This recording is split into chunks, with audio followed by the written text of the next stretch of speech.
Dois julgamentos são de vida ou morte para a Lava Jato no começo de 2019. O primeiro vai acontecer agora, dia 13 de março, e o segundo, dia 10 de abril, sobre execução provisória da pena. Mas o primeiro deles, do dia 13 de março, ele pode impactar não só o futuro da Lava Jato, mas o passado também. Pode acabar derrubando o que aconteceu para trás da Lava Jato. Esse é um julgamento que vai definir se, quando existem crimes comuns, como corrupção, e crimes eleitorais, como Caixa 2, esses dois crimes devem tramitar em conjunto perante a Justiça Eleitoral, ou se a investigação e o processo são separados, e o crime eleitoral fica na Justiça Eleitoral, e o crime comum de corrupção fica na Justiça Federal ou Justiça Estadual. O que acontece é que alguns ministros do Supremo entendem que tudo tem que caminhar junto, diferentemente do que aconteceu na Lava Jato. E se eles assim entenderem, se o Supremo assim entender, todo o julgamento que aconteceu para trás da Lava Jato, todas as investigações vão ser nulas, porque deveriam ter tramitado perante a Justiça Eleitoral. E para o futuro, a gente ainda vai ter um grande prejuízo, porque novas grandes investigações vão ser muito difíceis de acontecer. A Justiça Eleitoral ela não é apropriada para grandes investigações e complexas, porque existe uma grande rotatividade de juízes e promotores que trabalham nela, e ela não tem uma estrutura própria, focada, vocacionada para a investigação de crimes complexos, de lavagem de dinheiro e de corrupção. Então, nós dependemos de um julgamento do Supremo Tribunal Federal no dia 13 de março agora. Falta apenas um mês para que nós possamos continuar trabalhando de modo firme contra a corrupção e para que a gente possa preservar o que aconteceu até hoje na Lava Jato. Um grande abraço. Fazer reformas com essa classe política que aí está, quem manda no Brasil é o STF e a classe política, o Congresso Nacional, Câmara e Senado. Nós somos reféns do Congresso Nacional e do STF.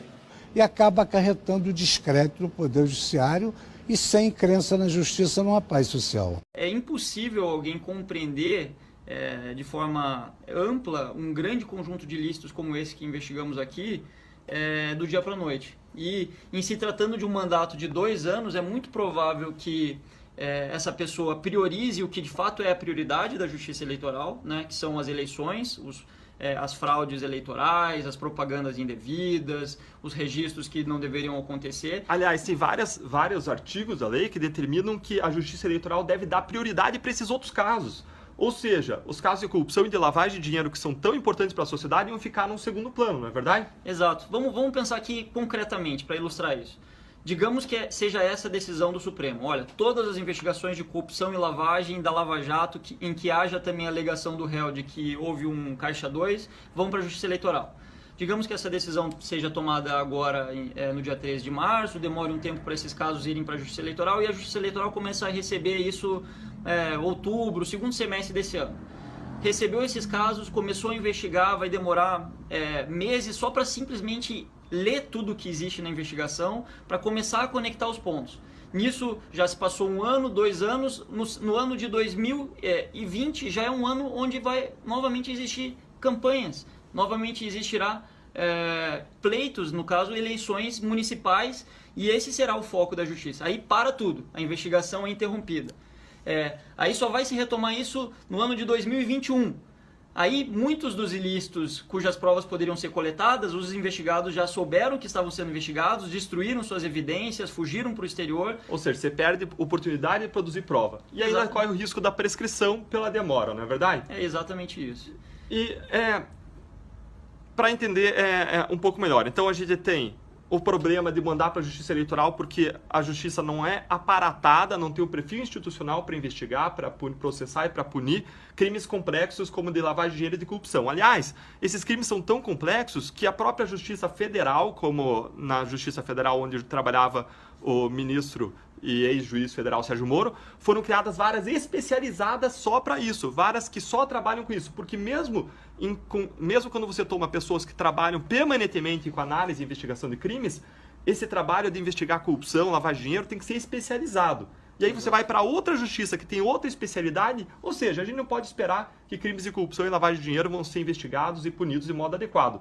Não por má vontade de juízes eleitorais ou promotores eleitorais, modo nenhum, mas por ausência de especialização, de aperfeiçoamento e de perfil institucional. E de estrutura, né?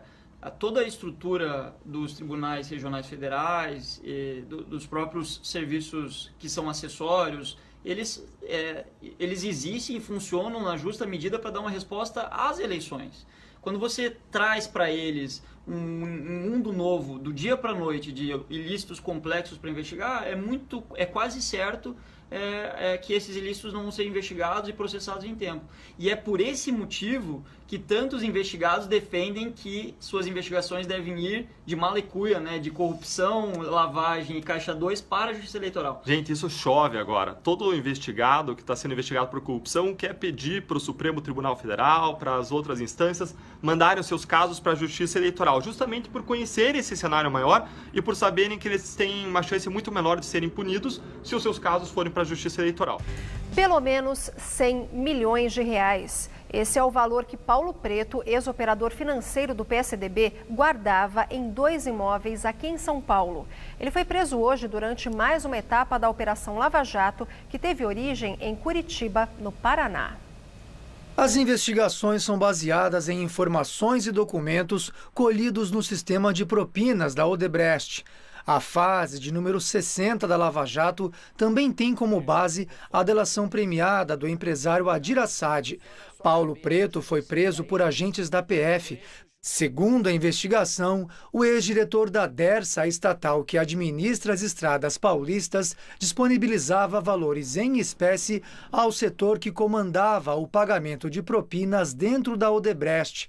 As transações investigadas superam 130 milhões de reais, que são o saldo de contas controladas por Paulo Preto na Suíça.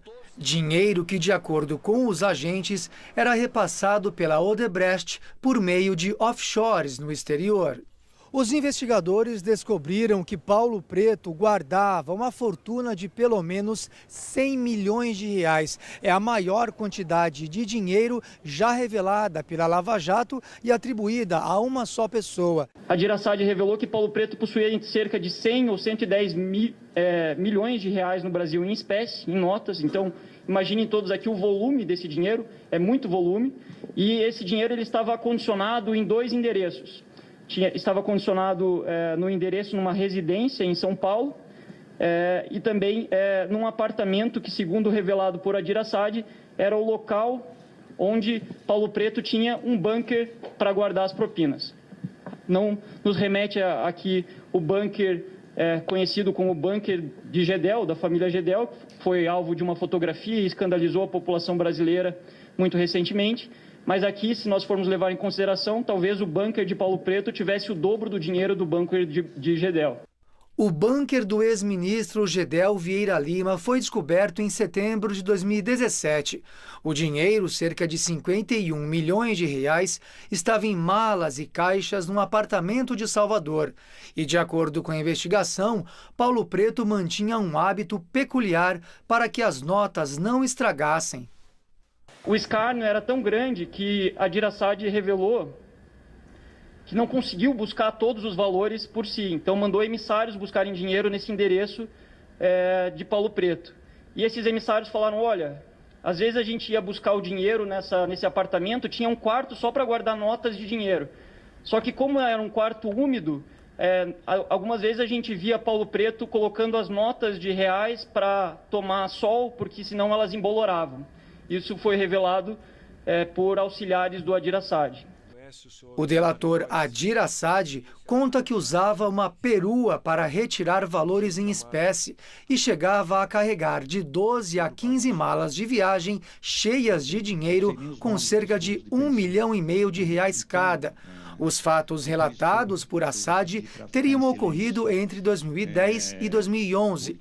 Esta é a terceira vez que Paulo Preto é preso. Nas 2 anteriores, foi solto por decisão do ministro Gilmar Mendes, do Supremo Tribunal Federal.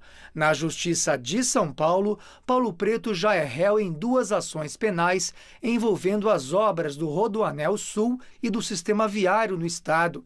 Ele é acusado de formação de cartel, enriquecimento ilícito e desvio de dinheiro. A defesa nega todos os crimes. A palavra cleptocracia tem origem grega e quer dizer Estado governado por ladrões. Era um sonho meu chegar a diretor e quem sabe chegar a presidente da companhia. Mas, desde o governo Sarney, governo Collor, governo Itamar, governo Fernando Henrique, todos, governo Lula, governo Dilma, todos os diretores da Petrobras e diretores de outras empresas, se não tivesse apoio político, não chegava a diretor. Isso é fato, pode ser comprovado.